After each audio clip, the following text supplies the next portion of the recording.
Shalom, je partageais dans le livre de Psaume 105, versets 1 à 8. Louez l'Éternel, invoquez son nom, faites connaître parmi le peuple ses hauts faits. Chantez, chantez à son honneur, parlez de ses merveilles, glorifiez-vous de son nom, que les cœurs de ceux qui cherchent l'Éternel se réjouissent. Ayez recours à l'Éternel et à son appui, cherchez continuellement sa face, souvenez-vous des prodiges qu'il a fait, de ses miracles et des jugements de sa bouche. Prospérité d'Abraham, son serviteur, enfant de Jacob, ses élus. L'Éternel est notre Dieu, ses jugements s'exercent sur toute la terre. Il s'y rappelle à toujours son alliance, ses promesses pour 1000 générations. Shalom. Oui, shalom, shalom. Moi, je vais partager dans Romains 6, 22, je vais lire jusqu'à 23. Mais maintenant, étant affranchis du péché et devenus esclaves de Dieu, vous avez pour fruit la sainteté et pour fin la vie éternelle. Car le salaire du péché, c'est la mort, mais le don gratuit de Dieu, c'est la vie éternelle en Jésus-Christ, notre Seigneur. C'est pour dire, chaque jour, mes frères et sœurs, chaque jour, c'est un cadeau de Dieu. Tu te réveilles le matin, c'est pas toi, c'est pas ta force. Remercie le Seigneur, encourage le Seigneur. Ah Seigneur, merci. Ouh là là, j'ai pu me réveiller, j'ai bien dormi. Les cauchemars que je faisais, c'est passé. Seigneur, vraiment, je sais que c'est grâce à toi, tu enlèves mes cauchemars, c'est grâce à toi que tu es toujours là. C'est vraiment le cadeau, Seigneur. Oh Seigneur, merci pour le cadeau que tu m'as fait encore, Seigneur. J'étais malade, tu m'as guéri. Vraiment, c'est un merveilleux jour pour moi, Seigneur, que tu es là. On va prendre Jean 17, 3, 4. Normalement, c'est jusqu'à 9, mais moi, je vais lire seulement le 3 et le 4. Mais vous pouvez lire jusqu'à 9. Donc, Jean, voilà. Donc, Jean 17, 3. Je vais lire jusqu'à 4 aussi. Donc, or, la vie éternelle, c'est qu'ils te connaissent, toi le seul vrai Dieu, et celui que tu as envoyé, Jésus-Christ. Je t'ai glorifié sur la terre, j'ai achevé l'œuvre que tu m'as donnée à faire. Voilà. Donc, c'est Jésus qui est en nous, c'est Jésus qui connaît nos vies, c'est Jésus, nous parlons toujours de Jésus, c'est lui qui va nous rendre heureux, c'est lui qui va combattre toutes les choses mauvaises dans nos vies. Notre mariage, on confie dans le maître du Seigneur. Notre mari, notre femme, on le confie dans la main du Seigneur, parce que Seigneur nous abandonnera jamais. Il est fidèle, notre Dieu, il est toujours là pour nous. On va prendre encore Juge 1, 21. Maintenez-vous dans l'amour de Dieu, en attendant la miséricorde de notre Seigneur Jésus-Christ pour la vie éternelle. Maintenez-vous dans l'amour de Dieu, donc restez toujours fidèle à ce Dieu-là. Parlons toujours à ce Dieu-là qu'il est merveilleux. Parlons toujours à ce Dieu-là des prodiges qu'il nous fait. Seigneur, moi je suis rien sans toi. Seigneur, ma vie est faite de toi.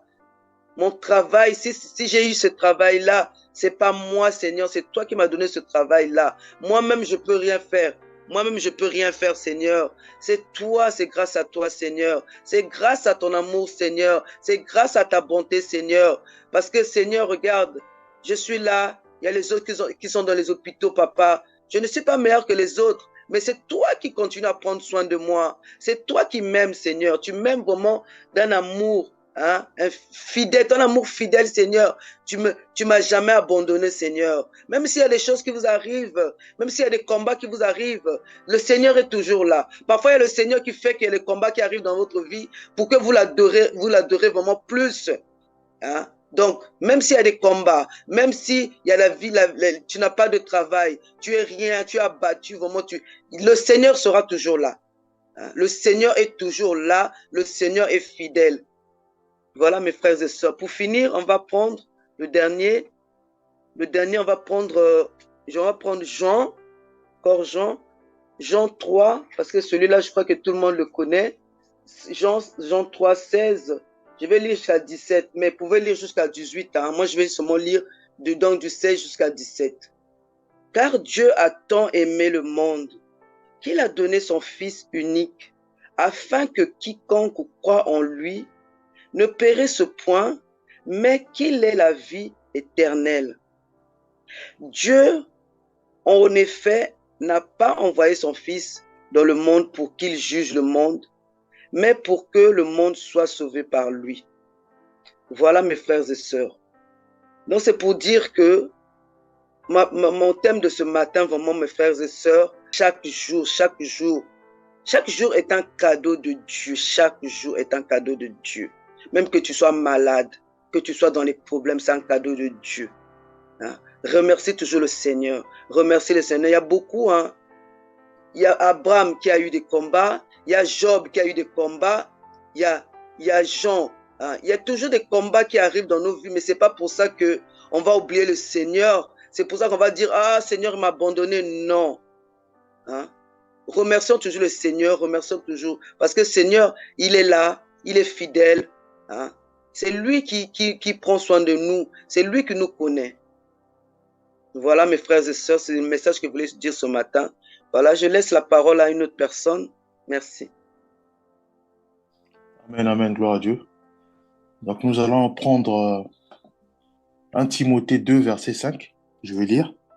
Car il y a un seul Dieu et aussi un seul médiateur entre Dieu et les hommes.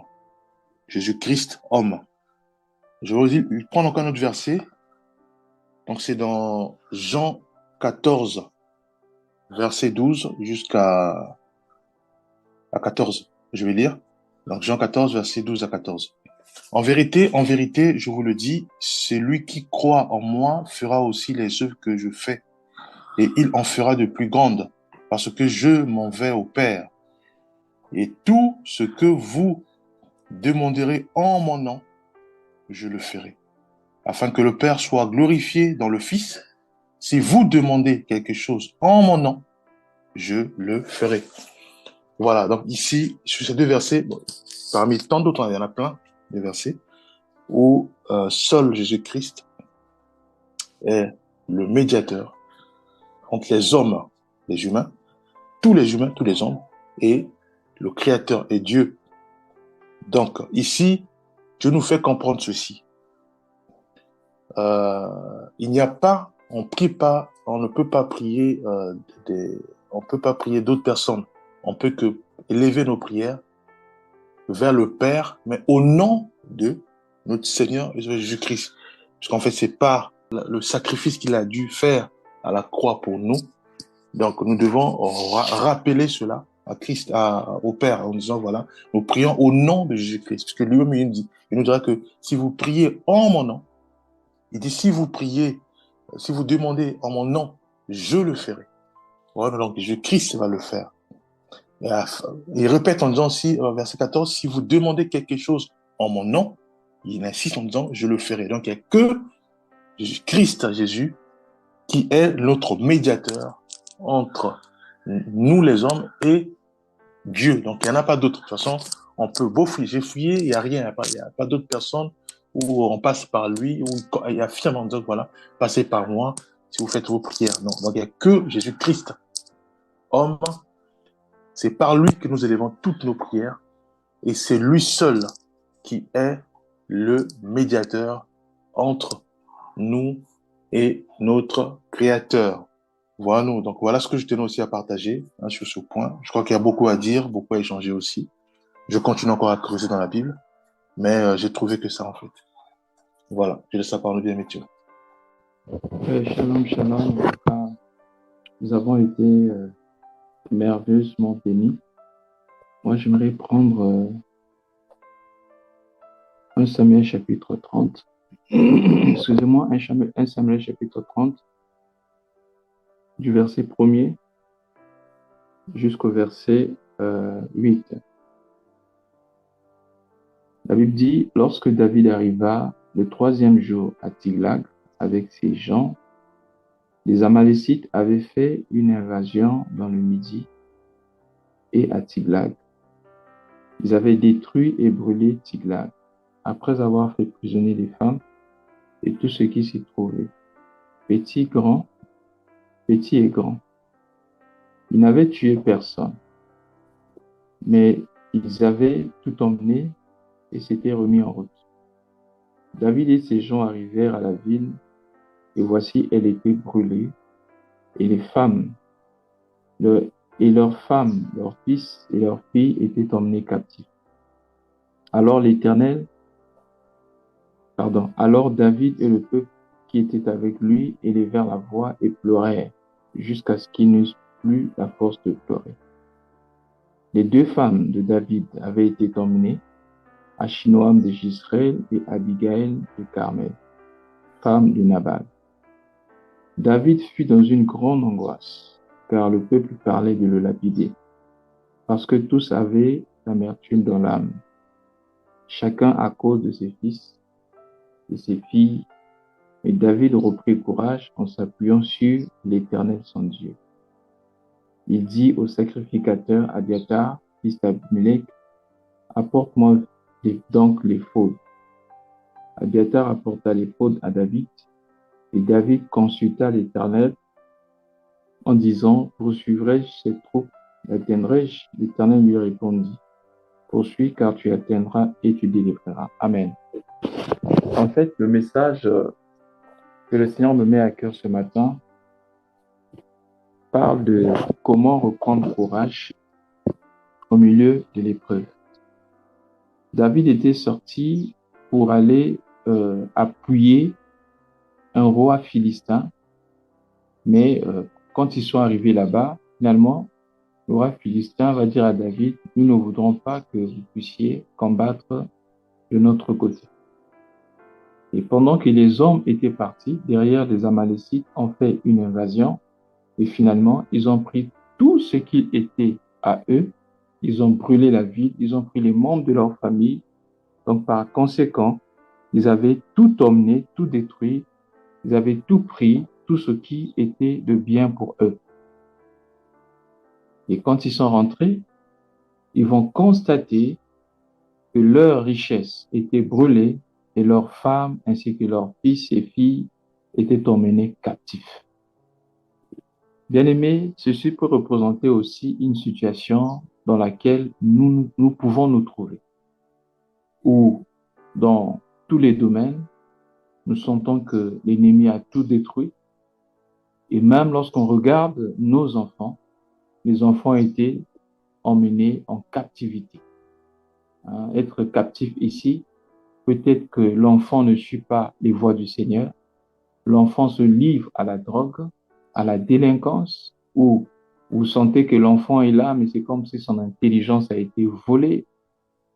Donc, bref, une situation dans laquelle où l'ennemi a volé soit nos femmes, soit bien-aimés nos enfants, et a détruit bien-aimés nos biens.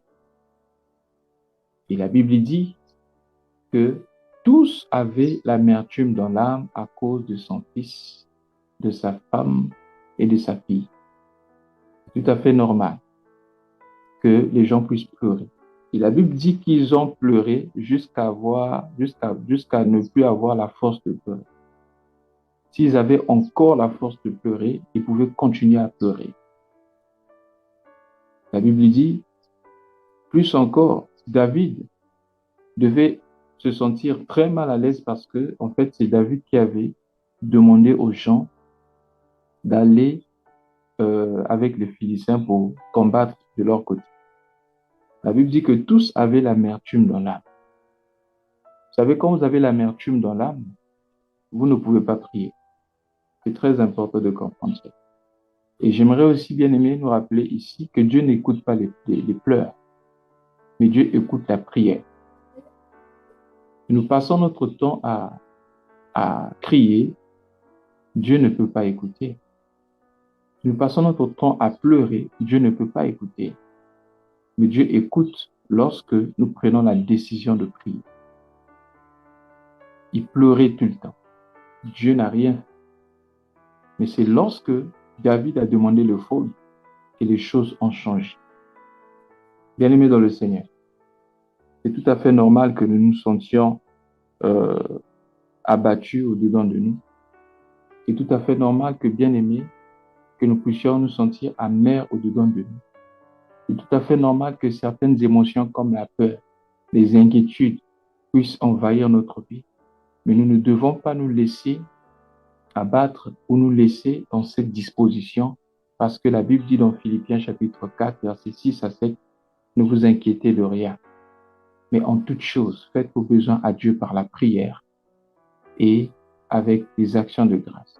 Ainsi, la paix de Dieu qui surpasse toute intelligence gardera vos cœurs et vos pensées en Christ. Bien-aimés dans le Seigneur, comment reprendre courage au milieu de l'épreuve? C'est vrai que peut-être que tout ne va pas bien autour de nous. Peut-être que nous nous sentons bien-aimés comme si nous avons été abandonnés par le Seigneur. Peut-être que nous avons comme l'impression que tout ce qui est à nous a été volé par l'ennemi. Alors, qu'est-ce qu'il faut faire? Est-ce que nous devons continuer à pleurer? Continuer à nous plaindre? Non. Comme David, nous devons demander les fautes. Les fautes, c'était un habit que le souverain sacrificateur portait lorsqu'il entrait dans le lieu très saint. Le but de les fautes, c'était pour consulter l'Éternel, connaître la pensée de Dieu. Alors, les fautes ici peuvent représenter aussi, bien aimé, un habit de louange. La Bible dit, il va enlever de nous l'habit de Dieu, afin de nous revêtir de l'habit de louange. Donc, nous devons nous défaire de l'habit de Dieu. Enlever l'attitude de vouloir pleurer, de vouloir nous inquiéter, me revêtir l'habit de fête, l'habit de louange, revêtir un autre esprit. Au lieu d'être abattu, avoir l'esprit abattu, mais revêtir, bien aimé, une autre disposition du cœur. Mais pour ce faire, nous devons nous rappeler de ce que Dieu a déjà fait pour nous. Nous devons nous rappeler que même si nous avons comme l'impression que tout ne va pas bien, mais nous aurons toujours raison pour dire merci à Dieu pour un sujet. Ne fût-ce que, bien aimé, le souffle de vie. Si tu peux respirer encore, sache que Dieu t'a fait du bien. Dis merci à Dieu pour ce que tu n'as pas, pour ce qui va déjà. Dis merci au moins pour ces choses. Et demande que Dieu puisse fortifier ton cœur afin que tu ne sois plus abattu. Et la Bible dit, David reprit courage en s'appuyant sur l'Éternel. Comment reprendre courage? Pour reprendre courage, nous devons nous appuyer sur l'Éternel. S'appuyer sur les hommes ne nous emmènera que, bien aimé, au désastre et au découragement. La Bible dit, maudit soit l'homme qui se confie dans l'homme ou qui s'appuie sur l'homme. Mais béni soit l'homme qui se confie en l'Éternel.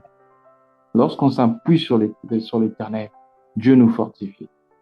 Il y a des gens pour soit reprendre courage ou se sentir en sécurité ou pour avoir la joie, ils pensent qu'ils doivent se défouler en parlant avec un homme.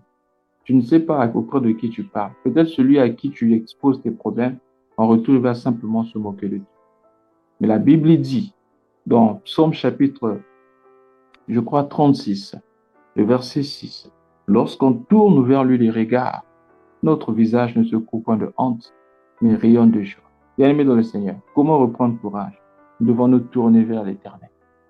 La foi ne signifie pas ignorer le problème, mais c'est dire à Dieu, bien qu'il y ait un problème, bien que je suis abattu, bien que je pleure, bien que j'ai comme l'impression que tout est parti, mais je continue à avoir ma foi sur toi, car je sais que tu m'aimes et que tu vas te lever pour me donner la solution. Car il est Dieu, comme notre sœur Thérèse venait de dire, c'est notre Père, il nous aime. Il ne permettra pas que quelque chose nous arrive sans qu'il ne soit le Père. Et la Bible dit, nous savons du reste que toute chose concourt au bien de ceux qui aiment Dieu. Que Dieu nous bénisse. Amen.